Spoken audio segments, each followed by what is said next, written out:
Hello, and thank you for joining us for today's webinar, Strategies for Modernizing Your Employee Experience Through Employer Branding. Our presenters today are Jason Lichney, who is the Marketing and Employer Brand Manager at CPS HR Consulting, and Regina Romeo, the Chief Human Resources Officer at CPS HR.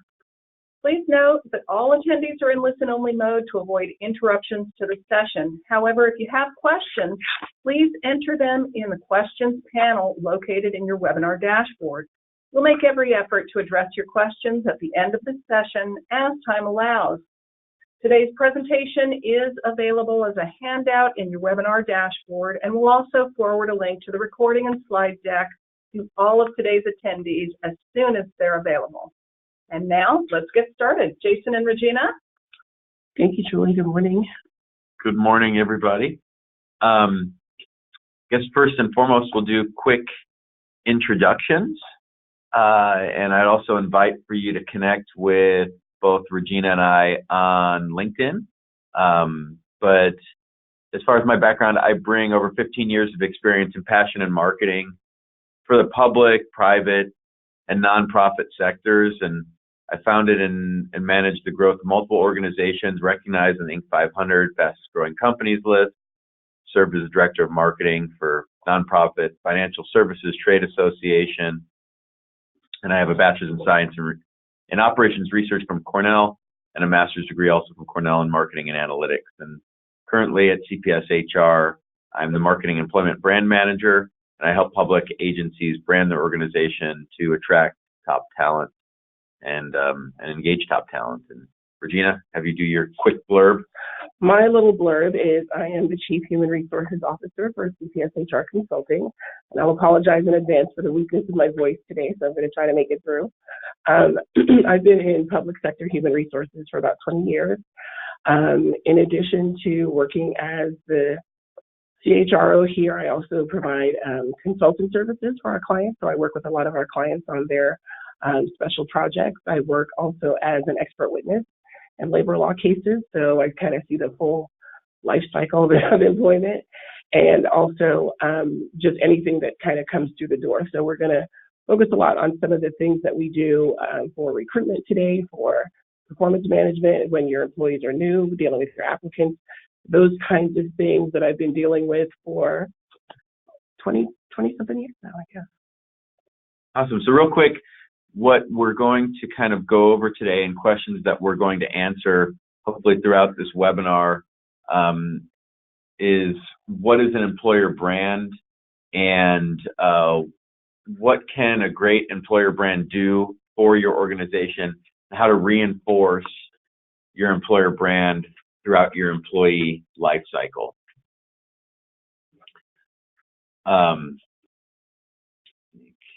Here, there's a little line in the corner, but I made it go away. Cool.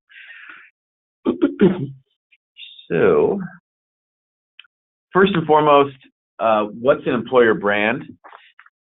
And employer brand is really the way that an organization differentiates yourself in the labor market, enables you to recruit and retain and engage with the right people. And a strong employer brand helps businesses compete for the best talent and establish credibility, and it should connect with your organization's values and must run consistently through its approach in people management. And at the end, the employer brand is all about marketing and the perception that your organization has both internally and externally. And it has a lot to do with, how your employee engagement, how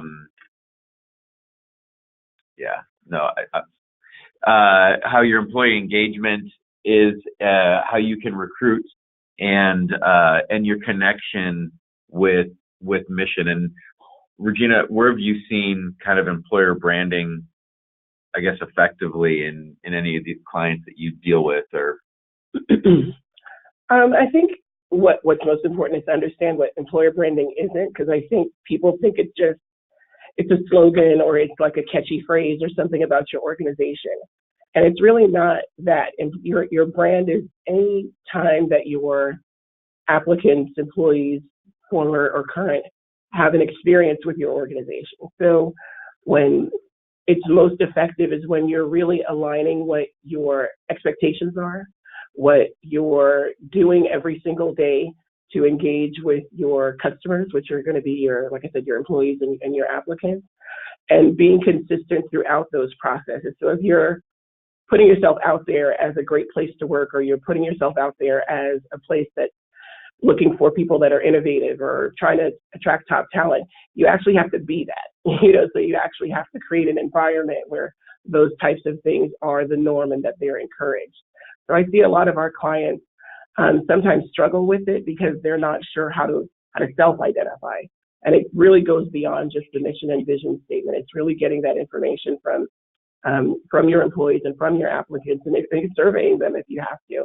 And a lot of employers have been really successful just focusing on a few key things that they can do versus trying to do like a big revamp and a big, massive campaign and rollout and things like that. But it's definitely something that's best in smaller doses because it does come through with, like I said, each individual interaction somebody has with the organization.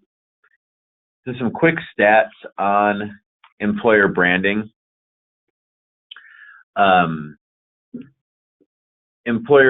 These are just stats that I've grabbed from different various sources, Talent Now, Glassdoor, places like that. But proper employer branding can reduce turnover by 28%.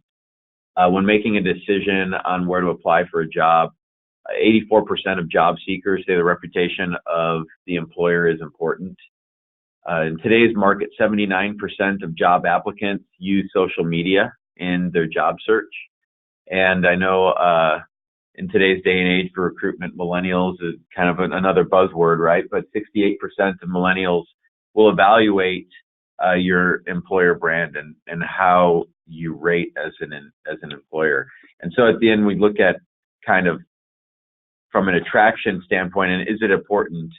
It very much is important, but how do you get there, and sort of what does that mean from a practical standpoint? And a lot of what we're going to be talking about kind of moving forward is how to practically create an employer brand and how to think about it properly. So what we have is sort of this marriage of HR and marketing, and I very much come from the marketing side of the house. And Regina comes very much from the HR side of the house. And so we sort of discuss these things quite often. But I look at HR from very much of a marketing mindset. So when I look at recruiting and performance evaluations and benefits promotions and social media posts, I look at how is HR eliciting feelings and building experiences for the employee, and how is that being communicated consistently? And so when we talk about things like performance management, from Regina's side of the house, it's like, how do we make the employee feel engaged and wanted and productive? Keep them coming back. Yeah, keep them coming back and not quitting in their mind. And from my perspective, it's almost very similar. I look at the employee as a customer, and how do I make sure that I'm delivering a high level of customer service to my customer, which is my employee. So it's very much the same. But all of that we look at is, how do I do it as if I were trying to hit the ball out of the park every time? Every single time, right. You want that to be what's talked about. It's very easy to try to build a brand and try to do too many things at once without, again, focusing on those small interactions. So, like, for example, you're relatively new to our organization. So when I became the CHRO here, I wanted to make sure that the people who were coming in were having good experiences in the recruitment process, because I've been on both sides. So I've been the HR person, and I've also been the applicant. And there's been times when you're the applicant and there's so many opportunities to engage with the applicant, even if they don't end up getting the job, but to make their experience palatable, to make it an okay experience. But a lot of employers fall down with that. So I always try to be proactive in the recruitment process, communicate a lot of information, not let weeks or months go by without letting the candidates know, what's going on, where we are in the process. And like I said, even if they ultimately don't get the position, at least you were informed. I was respectful of your time, respectful of kind of just you taking the time to even apply with us. And it's those little things like that that kind of solidify the things that you say that you're going to do. Like, no, please come apply with us. We really want to hear from you. But then don't, treat your applicants like an afterthought, during the recruitment process. So it's just little things like that. So I want to take a little bit of a derivation from the HR type perspective and look at this little company here as a bit of a case study. And little company. That looks familiar. I know. And talk about kind of as we discuss, employer branding and what that feels like internally. And there's a huge push in kind of in the marketing world that centers around experiential based marketing. So it's how you actually connect with a product or in this case, a media company, and how you're able to sort of identify with that product. So if you're thinking from the perspective of a wine or of wine, right? That going to Napa and visiting wineries, and by the way, if you haven't registered yet for our Accelerate 2020 conference in Napa, it's a great time to do so. But we'll be there. Yeah, we'll be there. But if you have the ability, you drink a bottle of Mondavi wine, and then you go visit the winery, it reinforces that connection with that company. In this case, for this little media company, they built theme parks, right? And so Disney built his entire theme parks to reinforce his message and give fans the ability to interact live with his digitally created characters, right? And it was all by design. And so if you look in 1957, Walt Disney created this vision map. And I know this is almost impossible for anyone to read on their screen.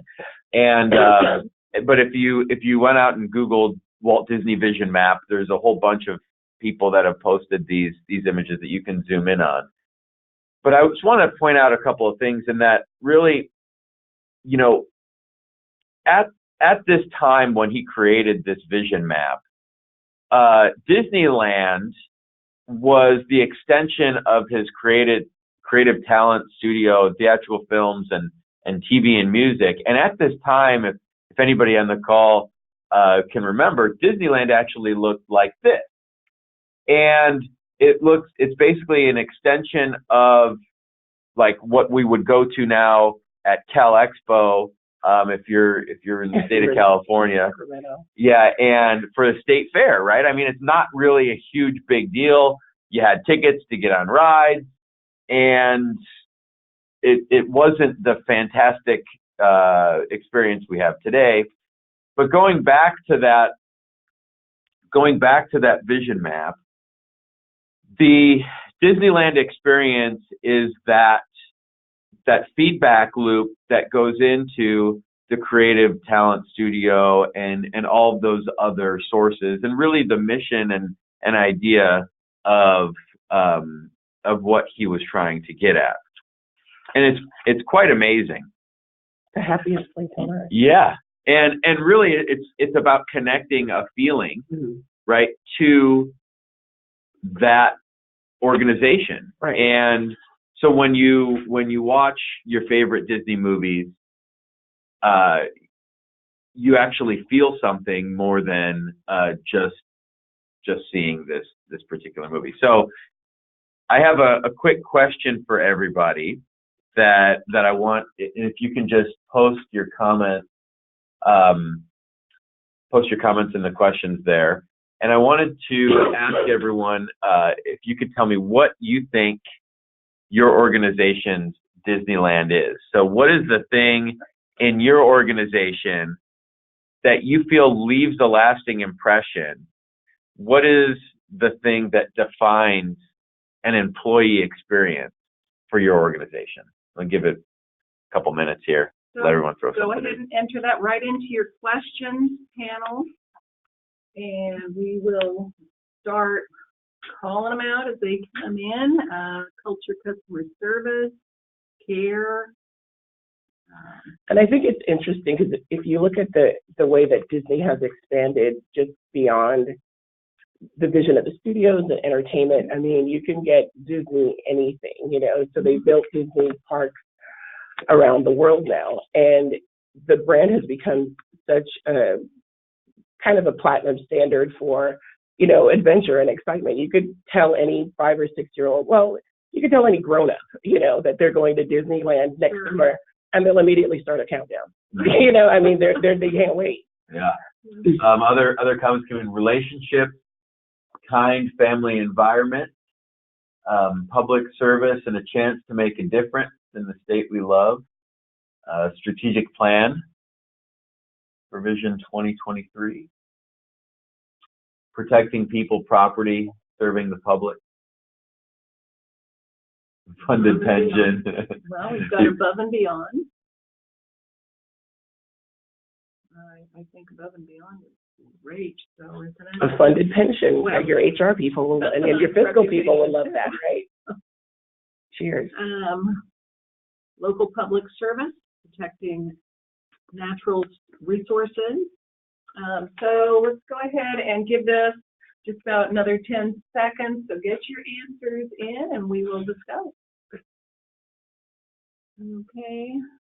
Providing public service, serving the community, recognized leader in technology and water management.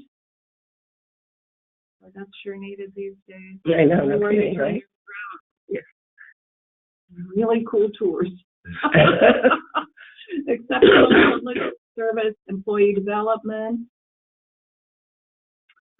Okay, so let's go ahead and go back to our presentation. So in all of these individual answers are fantastic, and for everybody, you know, everybody has specific experiences within an employer or an organization that kind of makes them feel connected. But for me, and as Regina and I kind of discussed this, how we feel that the organization leaves a lasting moment are kind of key points in employee life cycle. And these are what I think of as like the Mickey Mouse moments, right? Or I think, you know, Disneyland is great, but when I think about Disneyland, the things that come to mind are like riding Pirates of the Caribbean, eating a churro, right? I'm a Space Mountain girl. Okay. So, yeah. So, but everybody has that ride or that particular thing that they always do. And when I think of that park, I think back to that, and it just kind of sticks in my mind. Right. And as we were putting this webinar together, I was trying to think of the times in my career, my employment life, which would represent the best rides, the best shows, and that those meeting Mickey moments in my experience where it could really change how I felt about an organization. So, and I think when you also think about branding and you think about some of the things that folks just mentioned, it's about that consistency, and it's about every time that somebody engages with your organization that they're having that similar experience. So every time you go to Disneyland, you're not going to encounter somebody behind, you know, at the candy store who's having a bad day. You know, everybody's there to enhance your experience. And that's what we have to look at with employer branding is when you talk about customer service and serving the community and being out in the public, is everybody that works for your organization on that same page? Yeah. And so as we look at these kind of 4 moments in the employee experience, and we'll kind of break down each one of these one at a time, but as an applicant, onboarding, opportunities, promotion and development, and care. And so firstly, as an applicant,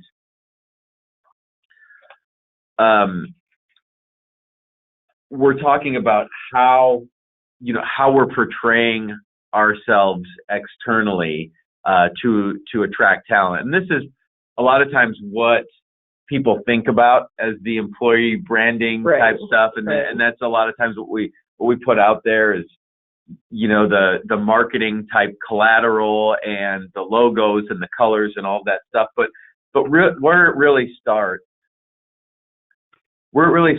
is from a conceptual basis. And this is kind of a funny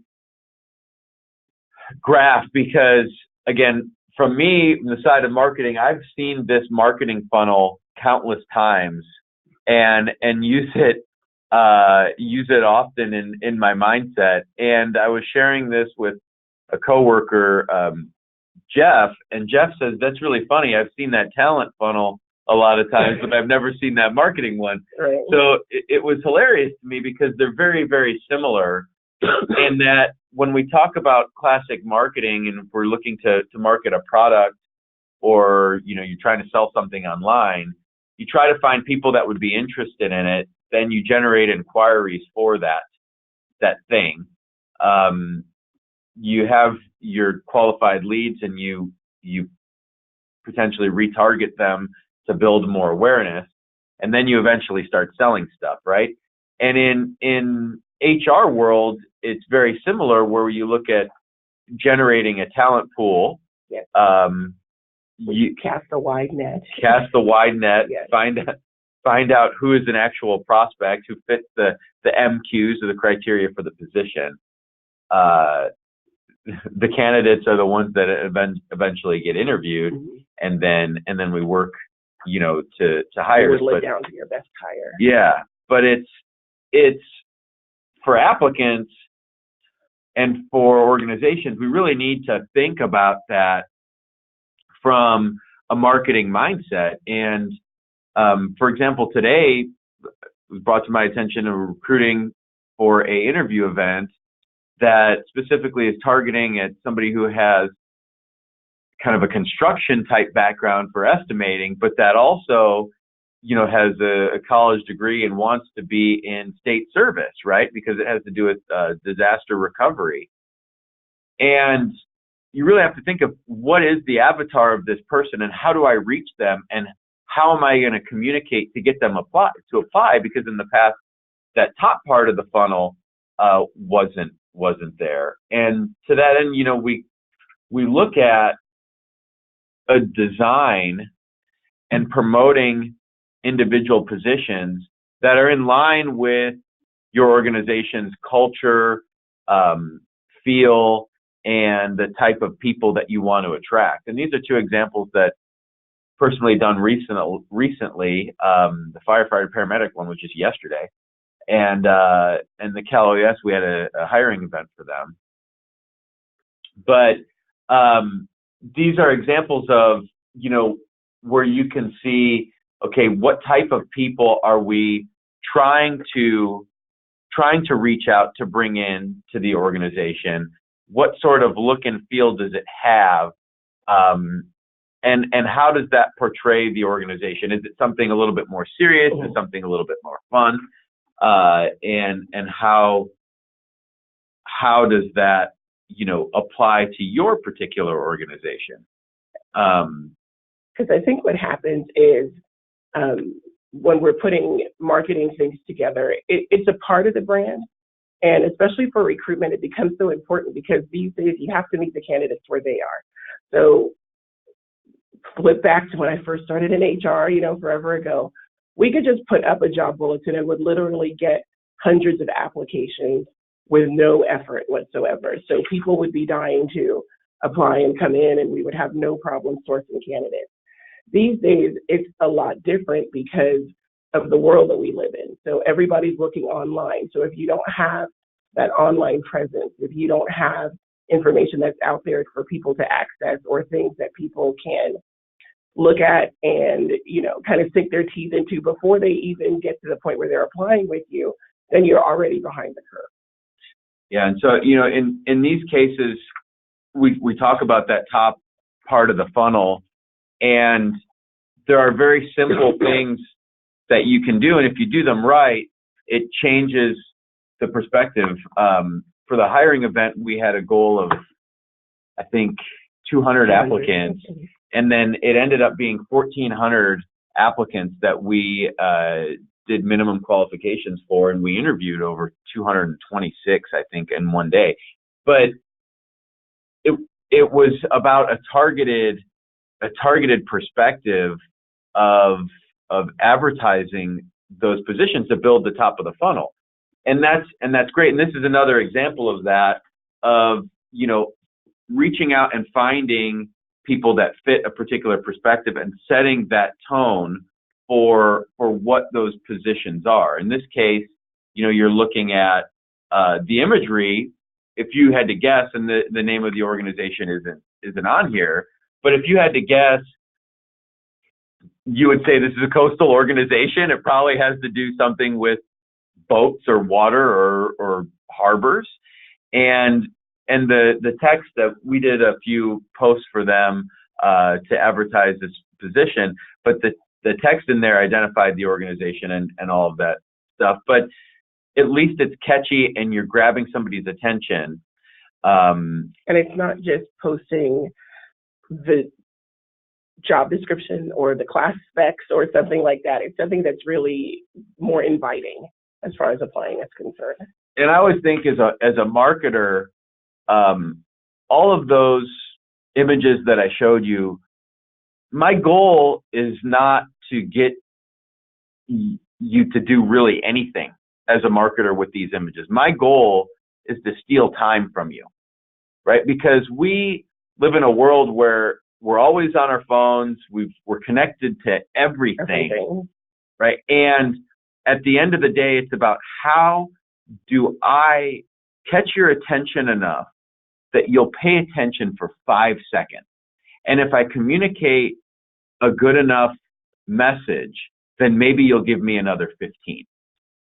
And then I can actually communicate something, right? Right, and that may be the only opportunity that you have with that person, because as we're, scrolling through our timelines and looking at different things, it has to be something that has a hook to it, that makes it look, like I said, inviting or interesting, because there's so many images and so many things that are coming at you when you do log on to look at stuff.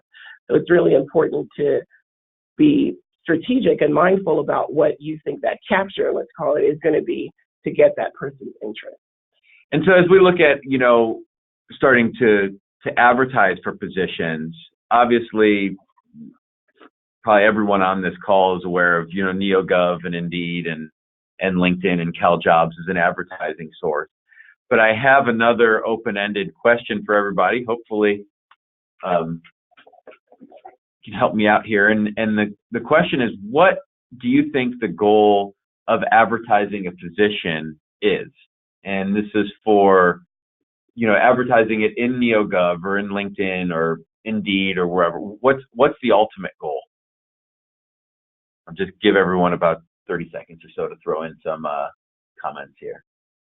Okay, we've got generate interest and attract qualified applicants, find the right candidate, keep the answers coming in, create a broad pool of applicants,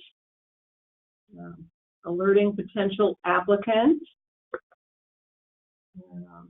attracting the right person with the right skill. Actually, quite a few answers coming on in. Fill the position.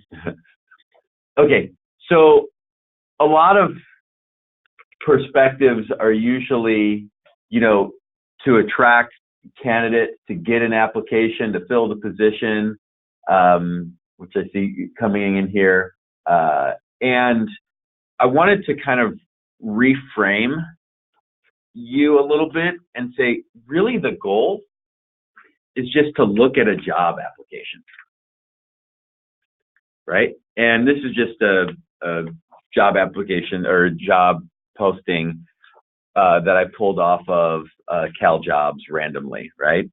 But the goal in all of those, and all of that marketing, is to get a candidate to read a little bit more and learn about an opportunity, right? And so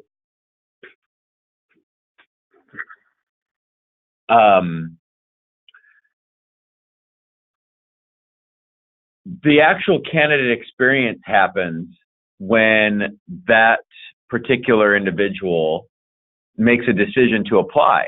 And so the job description becomes very, very important. Yeah. Right? In a setting where it's in a classic marketing context, it would be similar to, we have an ad that gets you to a landing page. And for anyone that's not familiar with a landing page, it's a specific page that is built just around that particular product or service that you're looking for. So if it's, I don't know, you get hit with a Geico ad. It's a particular, it's for motorcycles. When you go to that landing page, it's talking all about motorcycles and has motorcycles all over the page, right? In this case, if the job description, if the ad is written one way and the job description, it's confusing, or I have to scroll all the way down to even see what this job is about, or it just doesn't make sense, then I'm going to click out of it, right?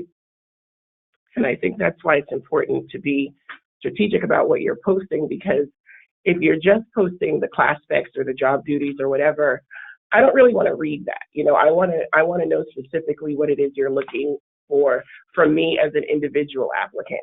You can tell me all about what the job is and everything like that, but if we haven't gone back and done a little more of that legwork up front to say, okay, we're looking for, let's say, a legal secretary, and that's like a broad category, but I'm looking for a legal secretary that strictly deals with contracts. That like, oh, okay, well, I'm a legal secretary that deals with contracts. I can go further with that versus just having the universal legal secretary out there. So I think with getting that audience, it's a lot of times people think you do want like a high number of applicants, and you want to, you cast a wide net, but you only want to catch what you really need, so you want to have that filter set up front so that people aren't going through the process and then finding out later, oh, wait, this wasn't even for me. And so as we talk about, that applicant experience, it's really from the time I hit that button that I want to apply or how to apply. Now I'm engaging. I'm asking for information, and I want that back and forth dialogue with your organization. And I know that a lot of times in state and government jobs, there are requirements and legal aspects that don't make it quite as easy as the private sector. But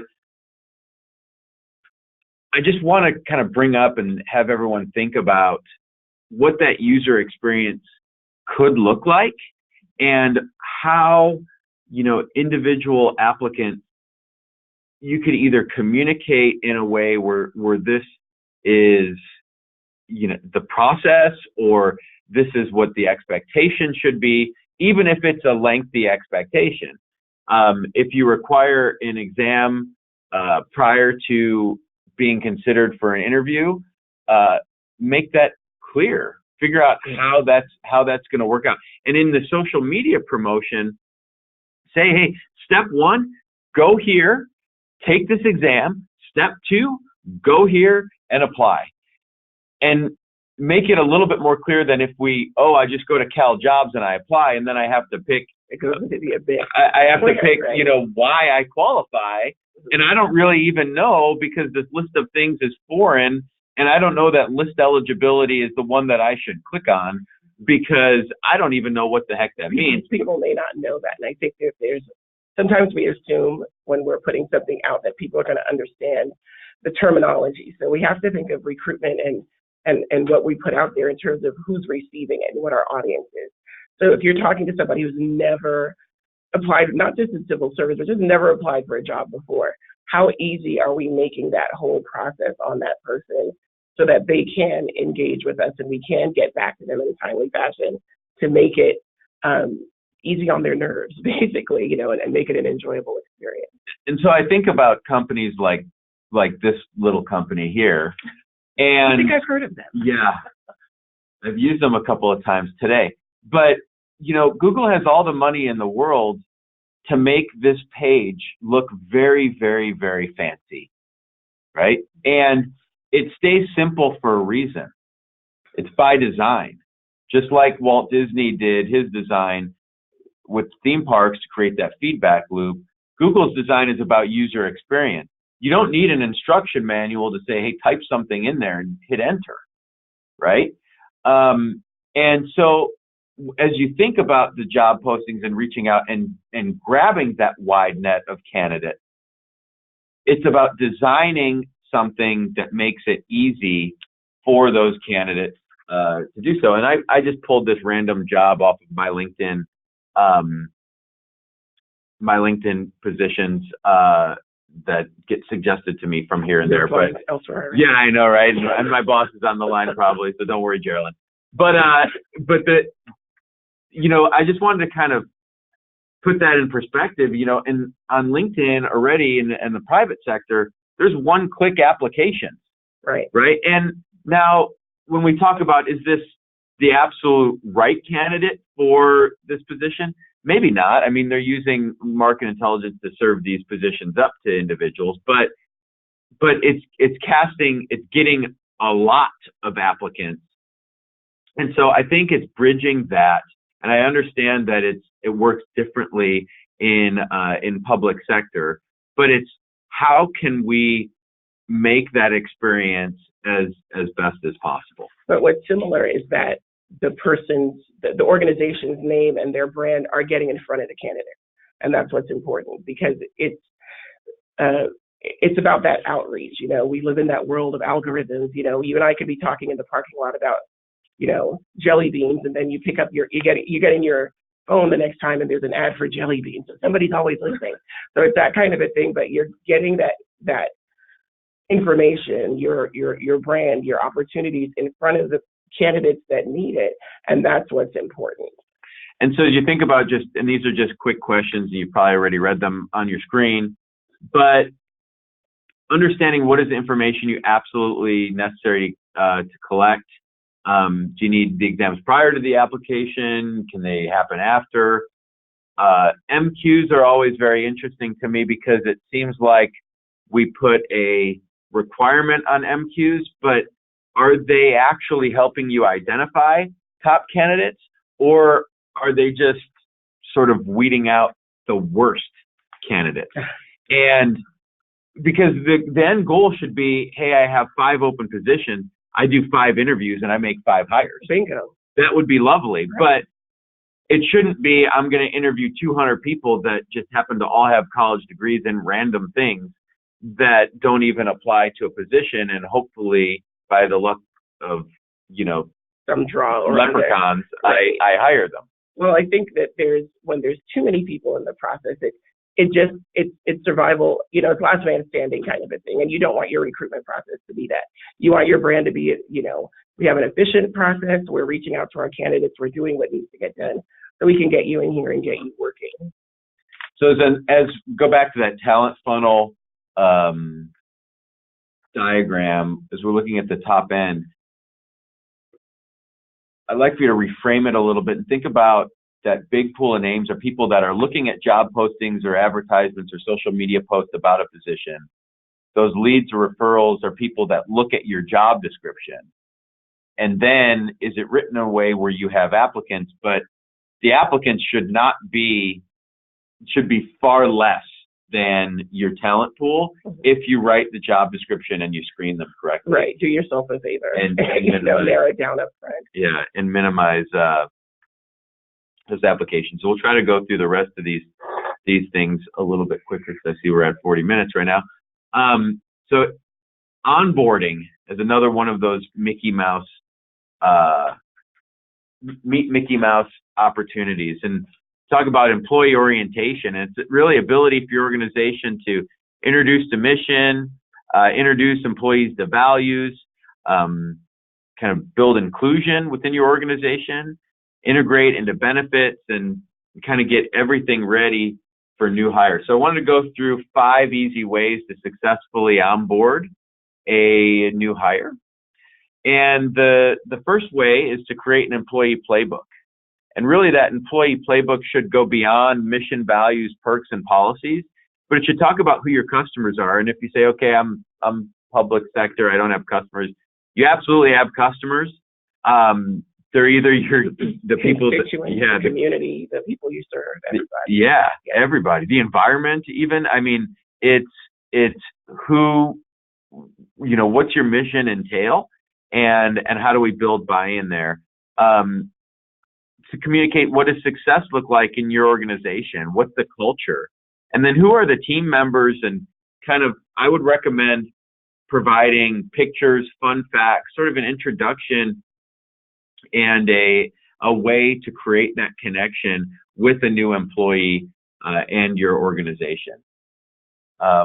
Tip 2, setting attainable 90-day goals. As new employees come in, it's overwhelming a lot of times. And I remember when I started in my position here, it's like every day you go home with a headache, thinking about, oh my gosh, how much did I learn today? And creating attainable 90-day goals gives your employees the ability to kind of feel immediate success and make them relatively easy goals to kind of build that commitment to the organization, and give you also the ability to guide them to the resources and introduce them to the people that you feel can help them along that journey of attaining those goals. All right, number 3. And this is the one that usually people are like, I don't have time for that. But this is probably one of the most important, is to set that one-on-one time to give feedback, because you only have a small window of time with a new hire to make them feel comfortable, to make them feel like it's the right fit, to make it feel like, oh, okay, I'm really glad I came here, versus let me dust that resume off one more time. So it's really important to sit down, and it doesn't have to be, I'm not going, hey, Jason, let's talk for 8 hours about, all of this stuff. It's just a little touch base, a little 30 minutes here, a little 15 minutes there, to keep that communication flowing. Yeah, and so, for example, personal example, I have a one-on-one with my direct supervisor every Monday at 9 a.m. And initially, I was thinking, man, Monday at 9 a.m., this is kind of weird. That's not my time. Yeah, that's not my best time. But, and what do I have to talk to you about? Because usually we talk on Friday, and then nothing really happened on Saturday and Sunday. But carving out that time has created an ability to, and most of the conversations are just chit chat and then go over, okay, hey, this is what I got teed up for the week, and make sure the priorities are in alignment. But it carves out that opportunity to stay connected with my direct supervisor, and creates also a connection within the larger organization. And it can be as short as 15 minutes. If you work with your employees or with your supervisor in the same office, it can be in person, it can be on the phone. It doesn't really matter, but it's just carving out that time. Number 4, set up meet and greets. And so this one, have your new employees chat and get to know people that they will have interactions with. And it should extend all the way to the top of the organization to show that the organization cares about having them on board. And at CPS HR, every new employee meets with our CEO, Jerry, and it gives him an ability to communicate what's important to him, and what causes is he involved in, and just really set company culture from the beginning. If you talk about a meet Mickey Mouse moment, meeting the person that's in charge of your organization is one of those that you'll remember probably the entire time you work there, especially if it's a larger organization. Right. So, and I'm sorry, and that continues to help you reinforce that brand of open communication, or focusing on, like you said, culture and engagement and things like that, because it's one thing to put it on, a wall or put it on a poster, but to really see it in action sends a different message to your employees. Number 5, develop frequently asked question lists. And I know that a lot of times we'll have maybe a fact list of the standard stuff, but kind of take it beyond that a little bit, where if you're a particular supervisor and you have 5 or 10 questions that every new employee always asks you, and it seems that the day they come in, the first thing you do is answer these questions, whether it's culture or how things work, whatever it is, create a specific fact sheet for maybe even that manager or that department that can help orient every employee. If you see it come up a lot, then document it and include it as part of a package to make people feel connected. So we have a poll question here. I'm going to have Julie launch. And wondered, have everybody answer this one. How long should onboarding take?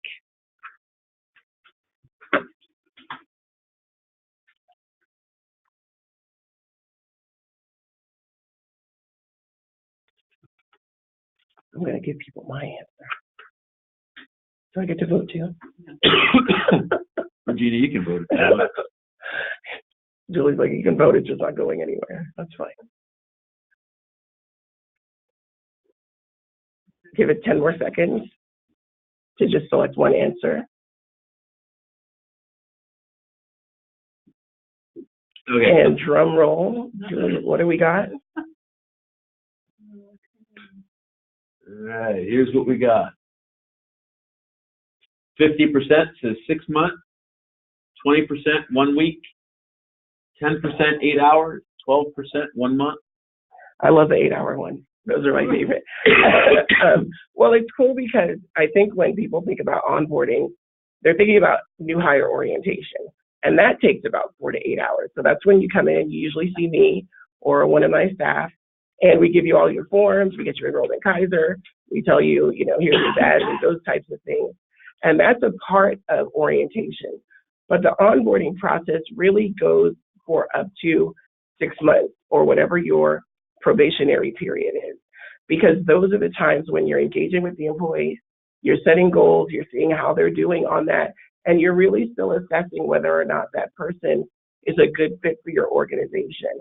So the 6 months that person is there are all of those opportunities to be successful, to engage with them on a regular basis, to give them feedback, to keep that flow of communication and that cycle of information coming at them so that they can really feel like they're becoming a part of your organization. There are touch points all along the way from the day that they get, really like we've talked about before they even get here, to make them feel, okay, like I said, this is great. I'm going to keep my car and drive. We're going to keep going down this road. But it's an ongoing process. So don't feel like it's, okay, well, we got to get through this, administrative or clerical process of an onboarding function versus really thinking about how that person is performing and how you as a peer or a supervisor or manager are contributing to the person's success with you. So for our third little point here, was we talk about opportunities, promotion, development. Found this little quote online, and takes months to find a customer and seconds to lose one. And as you think about employees, it takes years to have a great employee. And a minute for it all to go up in flames. Yeah, and a minute for it to go up in flames. And if you look at, the case where, let's say, an employee is interested in applying for an internal position, and if the experience was like this, where they apply, they wait 90 days, and all of a sudden get an interview that just felt kind of spur of the moment at the time. And then they wait 8 months, and then all of a sudden they find out that someone else got the job in an office memo, right? While at the same time the organization says, we really care about our employees and our succession plan and our workforce plan, and it's a great place to work. It's a great place to work, and that happens a couple of times to you. It doesn't sit very well, right? And so, as we think about kind of moving up within an organization, you have a streamlined process for internal applications. It should work differently, right, than than if you're applying from outside.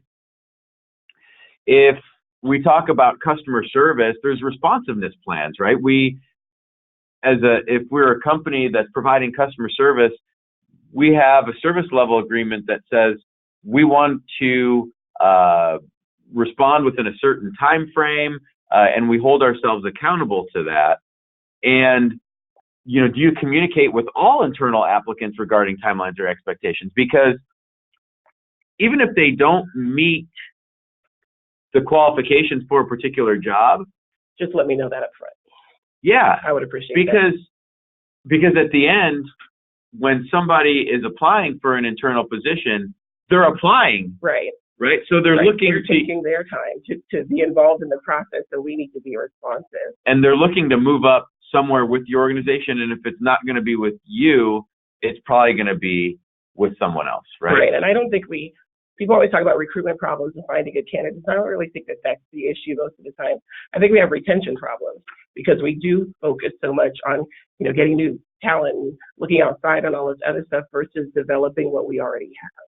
So at the end, it's do you care about my development? Yes. And those types of things come into play. The last one of these employee experience items we kind of classify as care. And these are the life events type stuff, sickness like Regina has right now, and how we forced her to come in nonetheless to do a webinar when she was feeling sick. And how does that make her feel? Right. We're broadcasting from urgent care. Yeah. Live from urgent care. Right. Which I guess is better than live from an Uber, but that might be so. Having a baby, caring for loved ones. Kid stuff, and most of these slides. Any time away from work, and how we look at that, because that's also a part of your brand, and that's what people don't think about. How easy or how difficult do you make it on your employees to live the other side of their life, not just their work life, but their real life? So if I need to have a sick day, or if I need to, go to my child's, ballet recital or something like that, do I have to fill out 47 forms? Do I have to do a retinal scan? Do I have to do all of these things?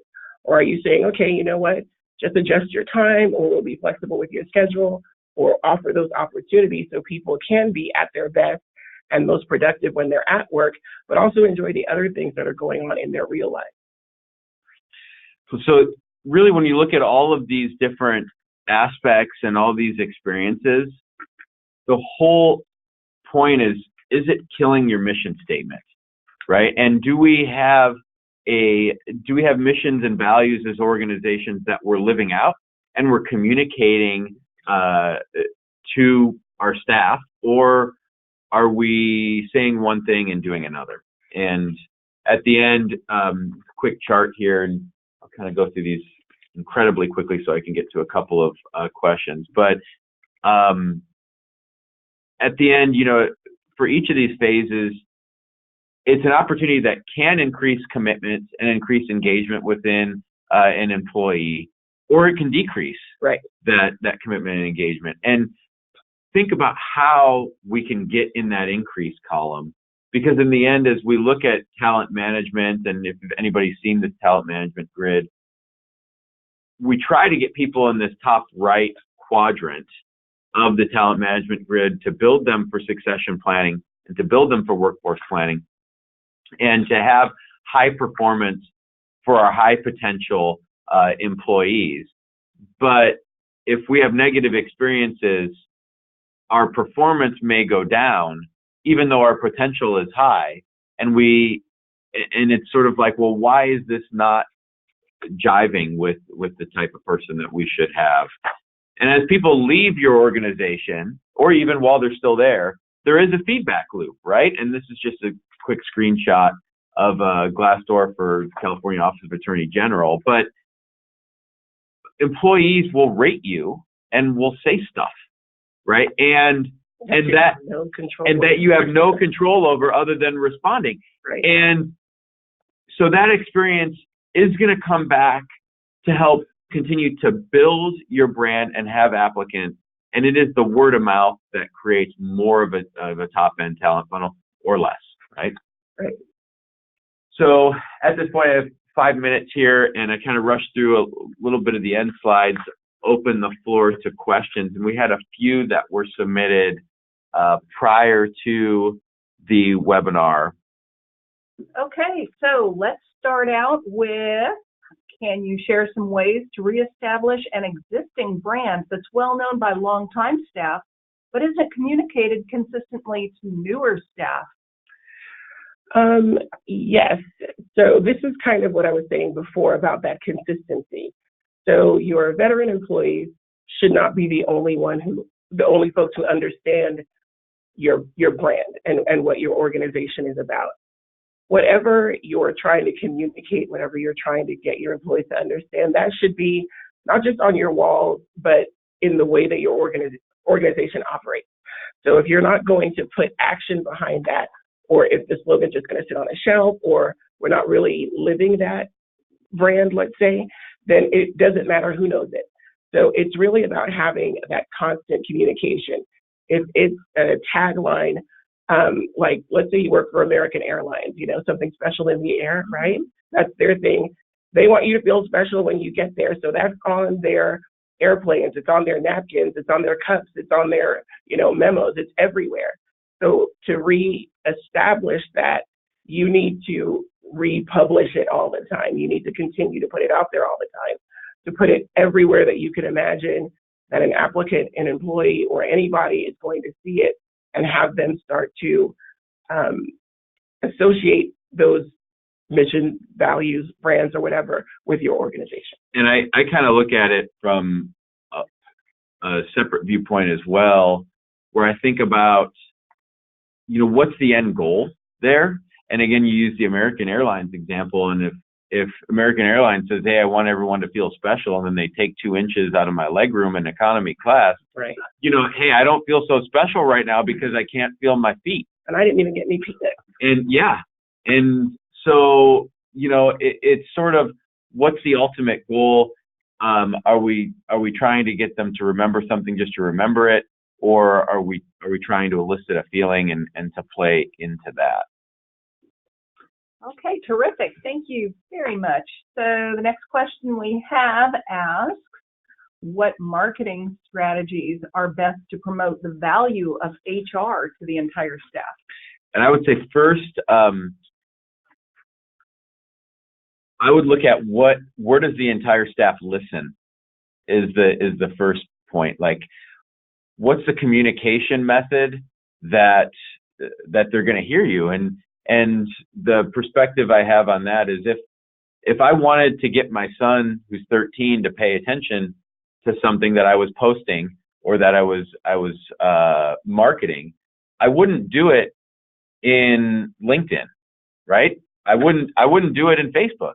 I would do it in Instagram or Snapchat. Good old phrase. Right? Yeah. Or I'd have to staple it to his forehead when he woke up. Maybe he'd see it in the mirror when he brushed his teeth. But it's meet people where they are and figure out where they are, and then figure out what speaks to them and do that.